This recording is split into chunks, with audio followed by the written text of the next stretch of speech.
Good Tuesday morning, Mount Olive Church family, friends, everybody that joins us for another week of devotions. I hope everybody's having a great start to the week here, and get my screen pulled up. Another wonderful message from the I Believe series that the Lord gave the pastor this Sunday. And before I get started this Tuesday morning, I want to give a couple of thank yous. Number one, Andrew, short, wonderful devotion Monday, filling in for Pastor there, and as he talked about the people that we'll see in heaven, and talked about the reunion, and thought he'd done a wonderful job on that, and I appreciate Brother Andrew.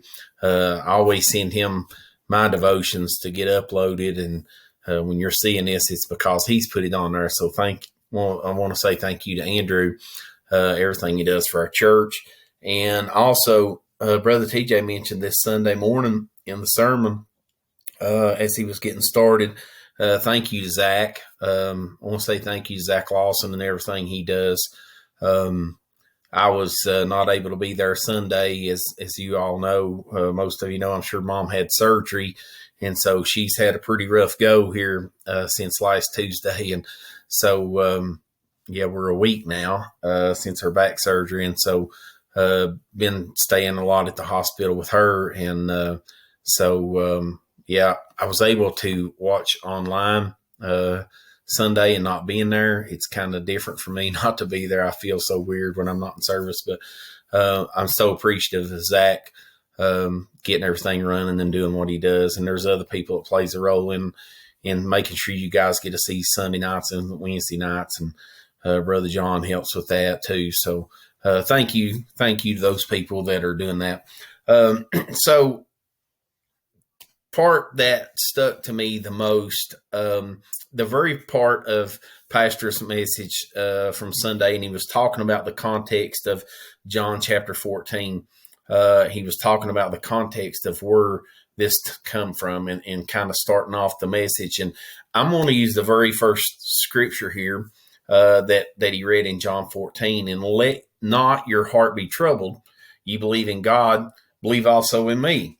I thought, just when he first started talking about this in opening, and Brother Andrew mentioned in his devotion that, sometimes you'll say, I'm going to use this point, or I'm going to use that point. And, all the way through, this one kind of stuck to me. And I guess the pastor used this to kind of set up the whole thing. A lot of times, that's what we can hold on to. And he does such a great job setting things up. I told him that with our next study on Wednesday and Sunday nights in Galatians. He does a good job of setting that up. So he's going to get that started too. But this one really stuck to me. And I think maybe because of where I've been the last few days, and maybe it was the way the Lord was really wanting to speak to me. But let not your heart be troubled. You believe in God, believe also in me. And so TJ was talking about the pastor, and he's talking to the Christ, and he's talking about the disciples here, and he's talking about this advice he's giving them. And I thought the last great advice to give them, and I think he was talking about, being at the last meal and everything, but he knew what was going to happen. He knew the things that they were going to face. And, he went through all those things and talking about Peter and John and all those things that they were going to face. But he made a point that really stuck out to me. And he said, let not, the very first two words that I highlighted here, let not. So he made this comment, and this is what got me. There is a choice to be made. There is a choice to be made. So he's saying, let not. So he's saying it can either enter in, or you cannot let it enter in. So we have a decision there that we have to make. And Christ is telling him, don't let this enter into your life. Don't let it take hold. Don't let it, I thought of this, don't let it gain traction. Don't let it advance in your life. And so many times that's what we do. And then, so he's talking about this, and he said, don't let not. So don't let it in. And what is he saying not to let in? Don't let your heart be troubled. Don't be troubled. And he talked about these words. He said, when your heart is full of grief, when it's full of fear, when it's full of anxiety, when it's full of doubt, when it's terrified, when you're confused, when you're worrying, Jesus knew trouble was headed their way, and he knows we're going to face troubles. And I think the reason that stuck out to me so much yesterday or Sunday was because since kind of last week, following mom's surgery, it seems like that has been me to a T. My heart has just, I have allowed trouble to sneak in. I've allowed that. I've chose to believe the doubt, believe the fear, believe the discouragement, the worry.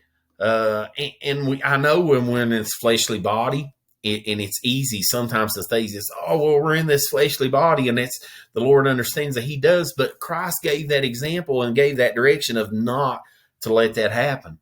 So that's how God spoke to me through the sermon Sunday. And he knows what we're going to face. He has already faced it all. He's already walked on this earth as a man. Everything we faced, he has faced, yet without sin. So let not your heart be troubled. That's what I'm doing now. I'm holding on to the promises that God gave me. I'm holding on to the power of prayer to know that mom is going to be fine and everything's going to start getting better and we're going to go the right direction. And I'm not going to let that creep in anymore. So that's my devotion to you guys today. I urge you, I encourage you, don't let it creep in. Make that choice. Make that decision. Don't be troubled today. I pray for you guys. I love every one of you. You continue to pray for me, and I pray for you. God bless.